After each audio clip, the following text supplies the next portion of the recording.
Hello అండి, అందరికీ నమస్కారం. నేను మీ శైలు. అదేనండి శైలుస్ వరల్డ్. అందరూ ఎలా ఉన్నారు? నేనైతే బాగున్నానండి. ఇదైతే చూసారా, నేను ఎందుకు పడ్డానో కూడా నాకే తెలీదు. పడ్డం వచ్చి పడ్డాననమాట. ఆ తర్వాత అయితే 3 డేస్ నేను హాస్పిటల్లోనే ఉన్నాను. సర్జరీ చేశారనమాట హ్యాండ్కి. డాక్టర్ అయితే నాకేం చెప్పాడో తెలుసా, సర్జరీ అంటే ఏముండదమ్మా, కొంచెం కట్ చేస్తాం అంతే అన్నారు. కానీ 10 స్టిచెస్ పడ్డాయి అనమాట. చాలా క్రిటికల్గా చేశారు. తర్వాత అయితే ఒక 1 మంత్ అలాగే ఉంచారు హ్యాండ్కి కట్టు. 1 మంత్ తర్వాత ఫిజియోథెరపీ చేయించమన్నారనమాట. ఆ ఫిజియోథెరపీ డైలీ చేయించుకున్నాను. అలా 2 మంత్స్ చేయించుకున్న తర్వాత నా హ్యాండ్ అయితే నాకు సెట్ అయింది. కానీ ఒక్కటి మాత్రం గుర్తుపెట్టుకోండి, మన బాడీలో ఏదైనా దేవుడిచ్చింది ఇచ్చినట్టే ఉండాలి. కాదని మనం ఏదన్నా దాన్ని చేసుకున్నామో మన చేతులారా మనం మన ఆరోగ్యాన్ని కోల్పోయినట్టే. మునుపట్ల ఏది ఉండదండి, అంతా ఇదంతా కొత్తగా ఉంటుంది. కానీ ఫిజియోథెరపీ చేసినప్పుడు ఉంటుందండి, అబ్బోబ్బోబ్బో నరకమే వేరనమాట. అసలు చచ్చిపోవాలనిపిస్తుంది ఫస్ట్ ఆఫ్ ఆల్. అయితే నాకైతే అదే అనిపించింది.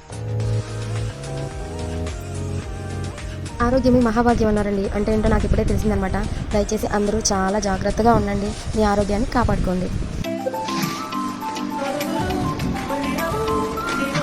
ఈ ప్రపంచంలో అత్యంత అదృష్టం ఏంటో తెలుసా, మన చేతితో మనం కలుపుకొని తినడం. మరి చేతితో కాకుండా స్పూన్ తో తిందాం అనుకుంటున్నాను. సర్జరీ అయింది కదా చేతికి, చెయ్యి ఇంకా తినడానికి రావట్లేదు అనమాట. అందుకే స్పూన్తో తింటున్నా. దయచేసి మీరు మాత్రం చెయ్యి బాగుంటే చేతితోనే తినండి, స్పూన్తో కాదు. అలా తినాలంటే చాలా అదృష్టం ఉండాలి.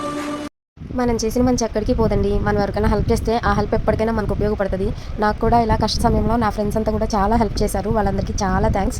అలాగే నేను 3 మంత్స్ తర్వాత, 3 మంత్స్ కూడా కాదండి, 4 మంత్స్ తర్వాత నేను బండి డ్రైవ్ చేస్తాను. కానీ ముందు నడిపినంత కాన్ఫిడెంట్గా అయితే నేను నడపలేకపోతున్నాను. ఇదండి ఇలా జరిగింది నా హ్యాండ్ ఫ్రాక్చర్ లైఫ్. మీరంతా జాగ్రత్తగా ఉండండి, మరొకసారి చెప్తున్నాను. అలాగే నా ఛానల్ని వాచ్ చేస్తూ ఉండండి. Please subscribe Shailu's world.